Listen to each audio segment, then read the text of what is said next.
Excited है sir आप अपनी बेटी से मिलने के लिए? ये इसका काम। अरे वे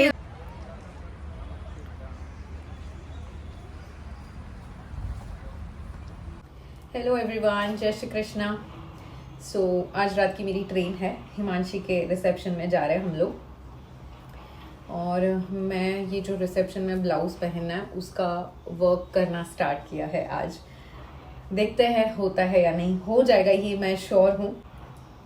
एक्चुअली मैं और मेरी बड़ी बहन हम दोनों ही फैमिली में सबसे बड़े हैं, तो हमारे बच्चे ही बड़े हैं। हम लोग बस बच्चों की 3 दिन की स्कूल करवाने के लिए वापस आए, बिकॉज शादी में ऑलरेडी बहुत ज़्यादा स्कूल मिस हो गया था। तो 3 दिन पर वापस आना पड़ा। बाकी सब कच्छ में ही है, मज़े कर रहे हैं बहुत। हम लोगों को चिढ़ा रहे थे मत जाओ, हम लोग घूमने जाएंगी ये वो, बट अभी रिस्पॉन्सिबिलिटीज़ बढ़ गई है, सो उनको निभाना पड़ेगा। 3 दिन का मेरे पास टाइम था ये ब्लाउज वर्क करने का, बिकॉज ब्लाउज मुझे कच्छ में मिला था। पर मैंने सोचा था 3 दिन में अपॉइंटमेंट्स नहीं लूँगी और यही करूँगी, बट व्लॉग्स भी बहुत ज़्यादा थे शादी के, जो फ़ोन में से स्टोरेज भी कम करना था। एंड थोड़ा टाइम हो जाता है बाद में व्लॉग्स अपलोड एडिट करने को, बहुत जान पे आता है। तो मैंने 2-3 व्लॉग्स एडिट कर लिए। तो व्लॉग एडिट करना था और ब्लाउज दोनों ही था। एडिटिंग को मैंने थोड़ा ज़्यादा प्रेफरेंस दिया, जबकि ब्लाउज को देना चाहिए था। अभी देखते हैं, आज का दिन है, बस आज का दिन भी नहीं, बस 3-4 घंटे है, फिर एक अपॉइंटमेंट भी है। वो जो क्लाइंट है वो एकदम ही रेगुलर है, और मुझे लगा था मैं फर्स्ट को वापस आ जाऊंगी, तो मैंने उसकी अपॉइंटमेंट फर्स्ट की ली थी। बट फिर मुझे कल पता चला, कल रियलाइज़ हुआ कि मैं फर्स्ट को नहीं आ रही हूँ, तो मुझे आज उसको एनी हाउ करके देना पड़ेगा। यही ब्लाउज इसके लिए पहनना है, साड़ी के साथ ये नहीं आया था। साड़ी के साथ तो दूसरा ब्लाउज आया था, बट मुझे एक बार स्लीवलेस ब्लाउज पहनने की बहुत ज़्यादा इच्छा है। ससुराल में तो नहीं पहन सकते, मायके में पहन सकते हैं, बट शादी कच्छ में थी तो वहाँ पे थोड़ा अच्छा नहीं लगता है, मर्यादा में रहना पड़ता है। कोई मर्यादा जाए वैसा ब्लाउज नहीं है ये, बट स्टिल गांव में स्लीवलेस नहीं अच्छा लगता है, ऐसा मुझे पर्सनली फील होता है। तो बस अभी एक्साइटमेंट है कल मेरी बहन को मिलने का। शादी के बाद कितनी बार वो गई है ससुराल में, मतलब ऑब्वियसली वो मेरे साथ तो रहती नहीं है, नासिक ही है, बहुत साल हुए मैं उसको छोड़ चुकी हूँ। बट स्टिल पता नहीं यार, शादी के बाद वो एक अलग ही फील होता है कि वो अपने साथ नहीं है। सुमन के टाइम भी नहीं हुआ था इतना फील, बिकॉज वो मुंबई में ही थी, बट इसके टाइम ऐसा लग रहा है कि बहुत दूर है। शादी के 8 दिन पहले से और शादी से वापस आई हूँ तब से एक दिन भी ऐसा नहीं गया जब मैं रोई नहीं हूँ। वो मतलब शादी का 8 दिन पहले क्या, जब से शादी फिक्स हुई है तब से वो इंस्टाग्राम पे रील्स आती रहती है, वो बहनों वाली शादियों वाली, तो रील्स देख देख के इमोशनल तो हो ही जाता है। बट शादी में बहुत कंट्रोल किया था रोना, जिस पे मुझे बहुत खुद पे ही प्राउड फील हो रहा था, बिकॉज मैं रोना कंट्रोल नहीं कर पाती हूँ। और हिमांशी कैसे छोटी थी ना, तब से मेरा बहुत अटैचमेंट है उसके साथ। बिकॉज वो छोटी थी ना, तभी भी मुझे नहीं चल रहा था उसके बिना। एक बार हिमांशी के मामा नए आए थे नासिक में, और मम्मी और चाची 7म-8म के लिए समाज में गए थे। तो चाची ने बस मामा को इतना बोला था कि उसको समाजवाड़ी में छोड़ के जाना। तो हम लोग 8 दिन पहले गए थे, जो नासिक के उनको पता होगा, नासड़ी 2 समाज है वहाँ पे। तो मामा ने उसको वो वाली समाज में छोड़ दिया, और बहुत छोटी थी, टियान जितनी है, टियान से भी छोटी होगी, मुझे याद नहीं है।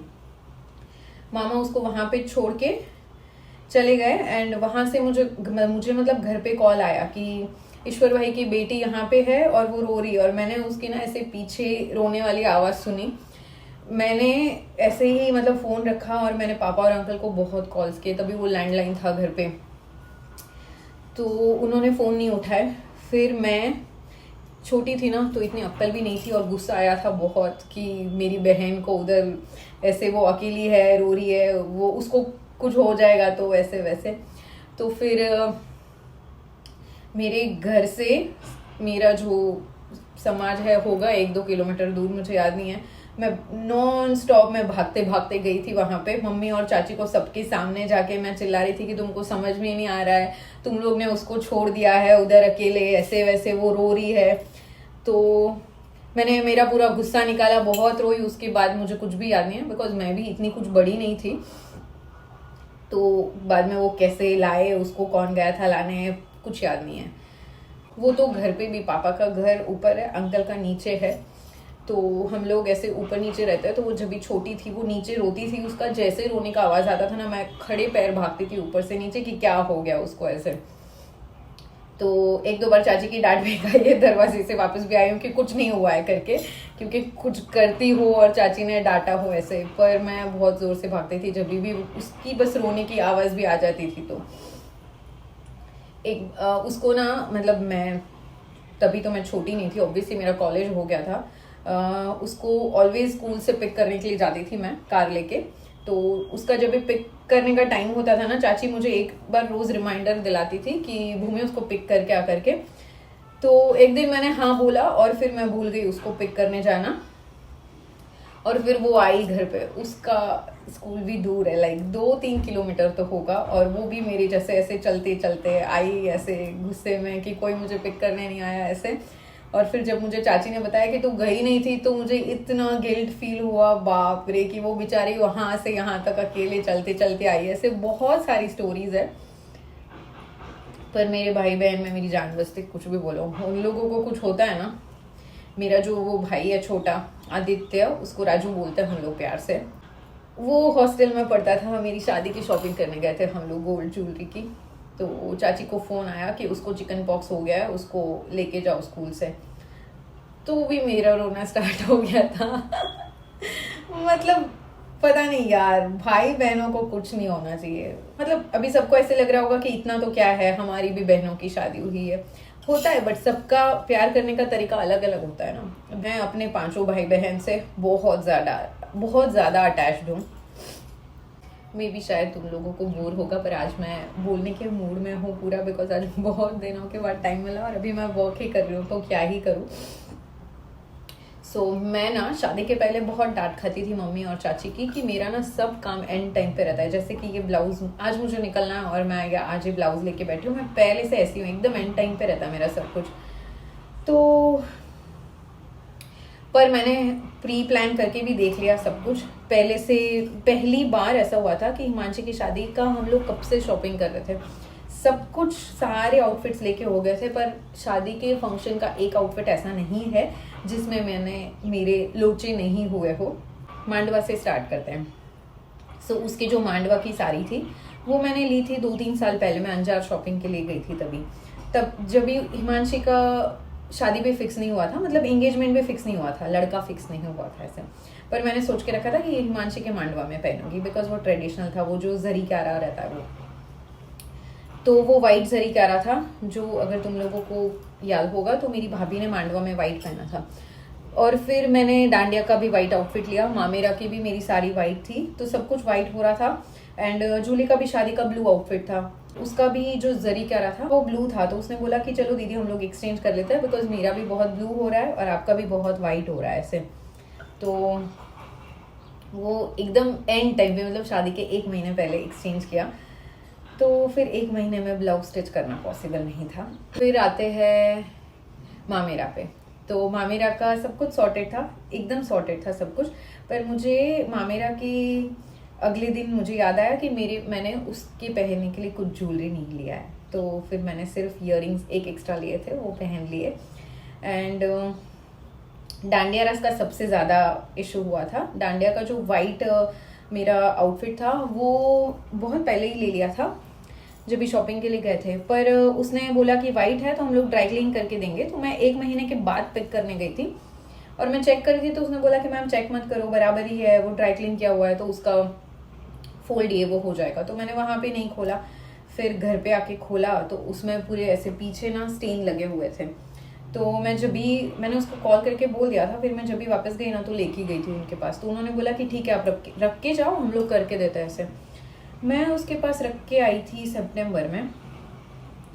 मैं उनको कॉल कर करके थक गई, मुझे वो ही आउटफिट चाहिए था और वो आउटफिट उन्होंने मुझे दिया दिसंबर में।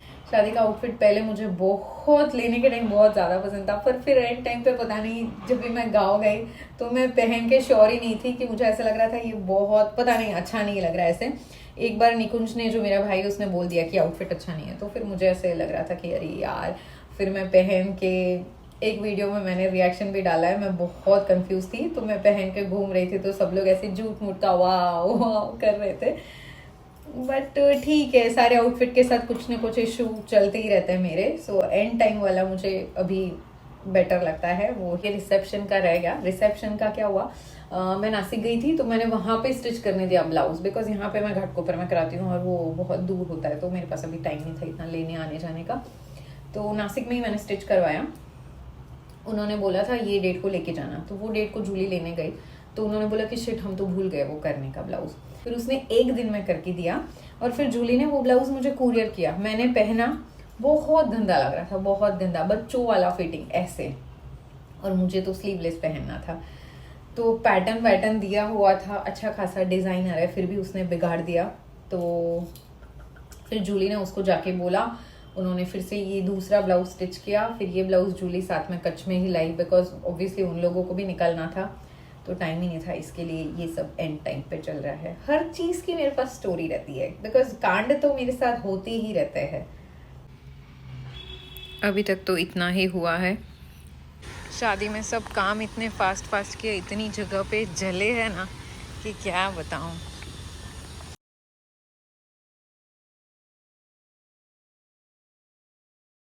The next day.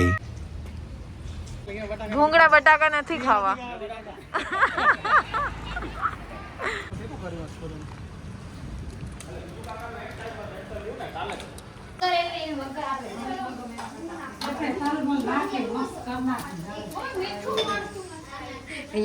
असली तो लागતું જ નથી। હા, સ્પોન્જ હોય ને,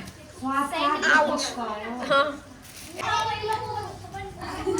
એમાં જ ટેસ્ટ આવશે।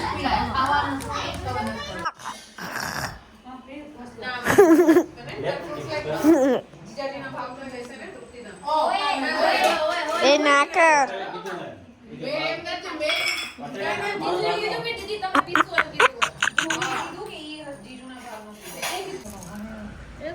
ये इसका काम। अरे वेदी दीदी आवे ने પછી જવું છે બેટા, ઈ ચાલશે તમારી સાથે, એકલું ના જવાય। अरे बैग ए चलो बाय, मिलते हैं कल। व्हाट ये आज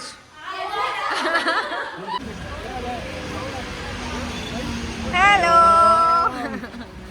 કેમ છો? ક્યાં રો નિકુંજ, ક્યાં રો?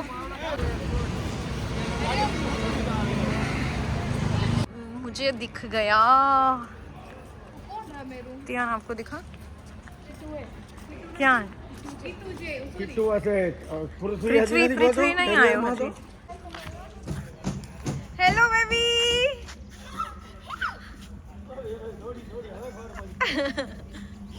हाँ स्लोली।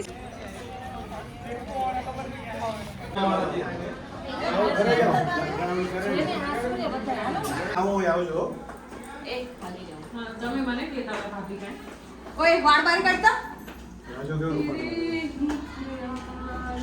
રાજા એખાદી જોઈ લેજો આજે રાજુ તારે તો માર ખાવી હે હો રાજુ।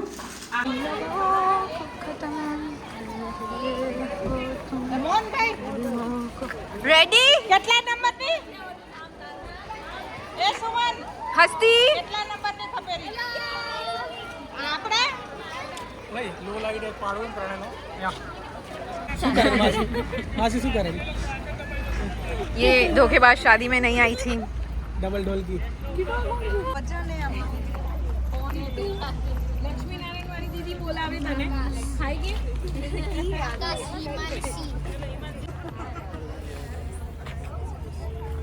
ડેડી चल दिया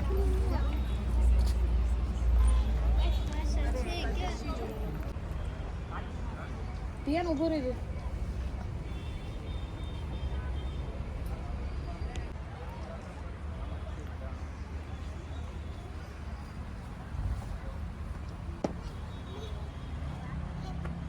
So cute.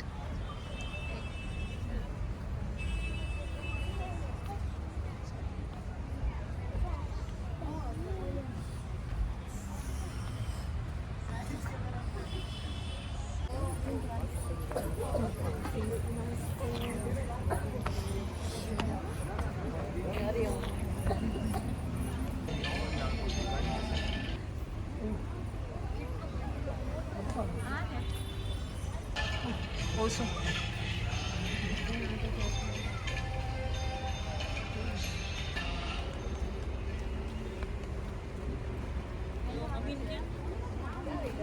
कितना अंदर है और कितने टर्न्स है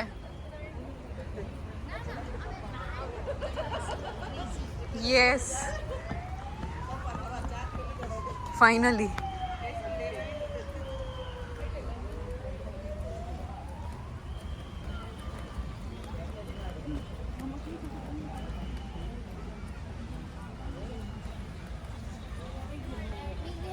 एक मिनट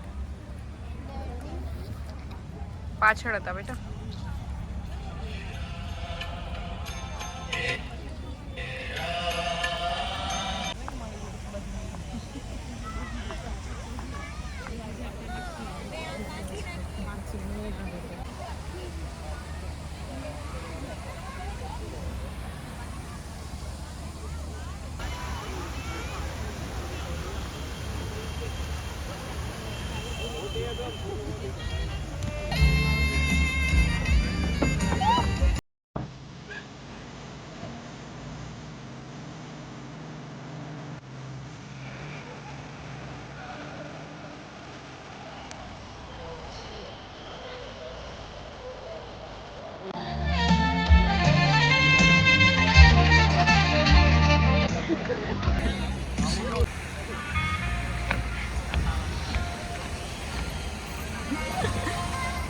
हेलो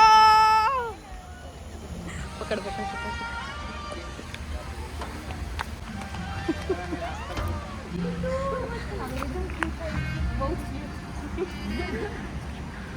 एक तो एक डांस तो करो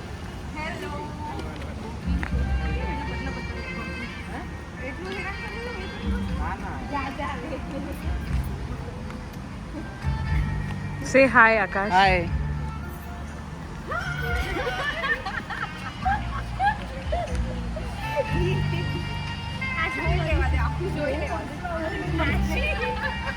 રેડી કરી મને ગીર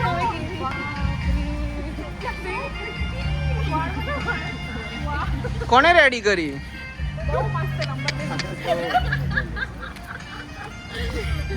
દે જરાક ટચઅપ કરે બસ બસ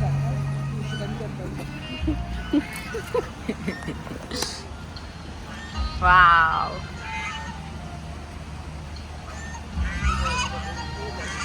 અને પેલું કરાવવું હોય તો કરાવી દેજો અને બંધ કરીએ કેમ છો ધીરે ધીરે કોઈ જા નહીં આવી જશે હા અમને ખબર પડી ખબર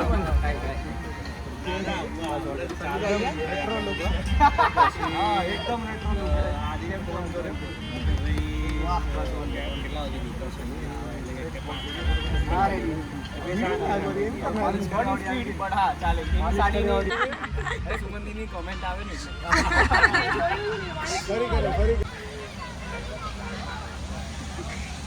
एक्साइटेड है सर आप अपनी बेटी से मिलने के लिए चलो चलो जल्दी चलो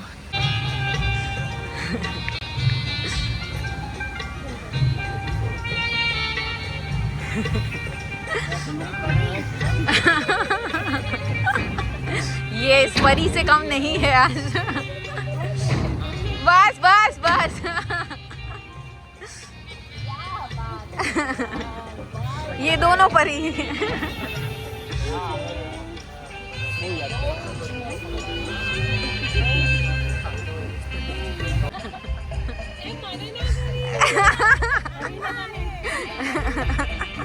આ તો રીલ વાળું સીન થઈ ગયું માનસી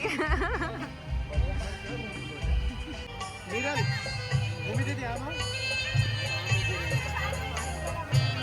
બદન તું આ સાઈડ છે આની સાઈડ આપાયો સુમન તું આપાયો બસ કુર્તી આપાયો આની સાડી તપાય બરાબર હા બસ આવી જાવ કરાવી દીધા ફોટો કોણ હવે આ રહ્યો ફોટોગ્રાફર નસી ગયો